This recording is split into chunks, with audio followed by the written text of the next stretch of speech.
Assalamualaikum warahmatullahi wabarakatuh. Good morning, honorable judge and respected opponents. My name is Muhammad Hasan Rumuzi from the opposite team. In this motion today is this House would ban the commercial development and use of generative AI. The narrative present by the proposition today and by critics worldwide who advocate for a complete halt on generative technology is built on a foundation of profound fear, economic nostalgia, and a fundamental misunderstanding of human progress.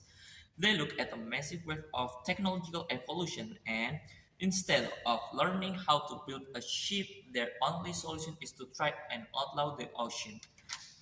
The opposition stands today to firmly reject this motion. We don't stand here to deny the technology transition present challenge every major leap in human history did, but we stand here because a blanket ban on the commercial development of generative AI is not only economically suicidal, but is also practically impossible and morally regressive.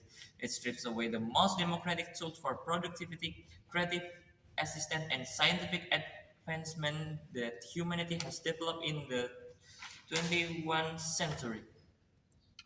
Before I lay down our before I lay down our constructive case, let me systematically deconstruct the core arguments of the government case arguments that we continuously see in alarmist videos, essays, and manifestos worldwide. Addressing the economic ruin and job displacement claims, the proposition argued that commercial generative AI will lead to catastrophic, permanent unemployment. They paint a dystopian picture of millions of writers, artists, coders, and office workers suddenly left destitute. This is the classic loaded fallacy. History has shown us time and again that technology doesn't destroy the aggregate demand for human labor. It shifts the nature of labor. When the printing press was invented, scribe fear turned ignorance and it created entire industry of publishing, journalism, and education. When automated spreadsheet emerged in the 1980s, people predict the death of accounting. Instead, it lowered the cost of bookkeeping, allowing business to scale and actually increase the number of accountants and financial analysts who could now focus on strategic advisory rather than manual arithmetic.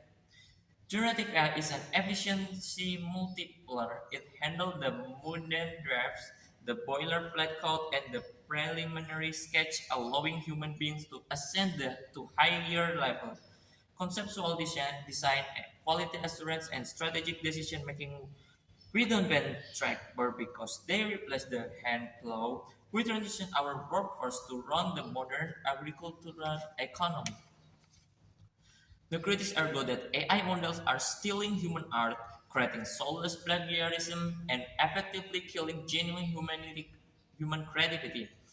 Let us understand how human creativity actually works. No artist creates in a vacuum. Every writer reads thousands of books.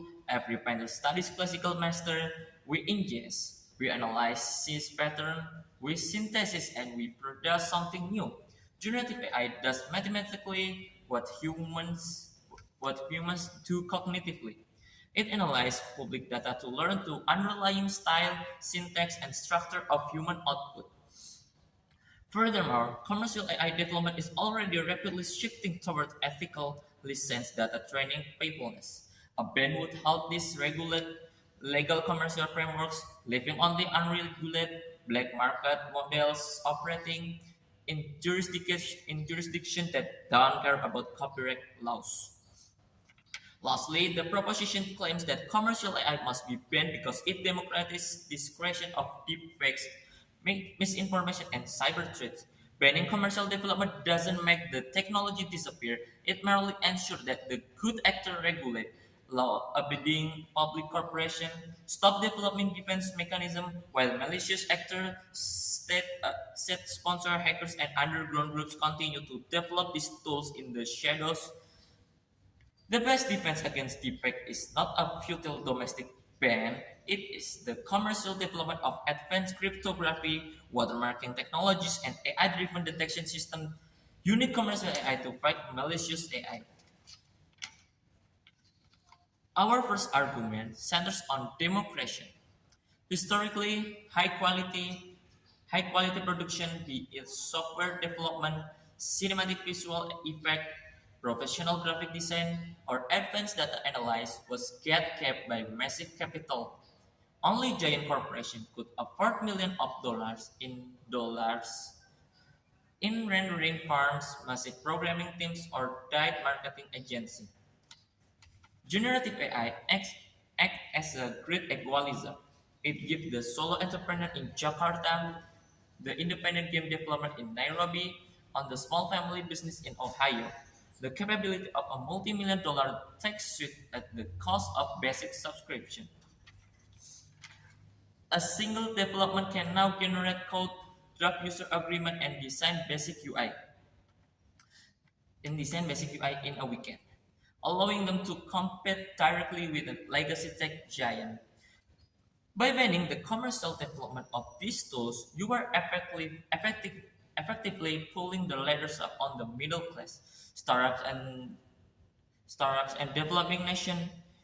The fear of the new is as old as humanity itself. When the steam locomotive was introduced, Dr. warned that the human body would disintegrate if it traveled faster than 30 miles per hour. When the internet arrived, critics wrote manifestos claiming it would permanently destroy human social and intellect. For those reasons, from the opposite team, proudly to purpose. Thank you. Assalamualaikum warahmatullahi wabarakatuh.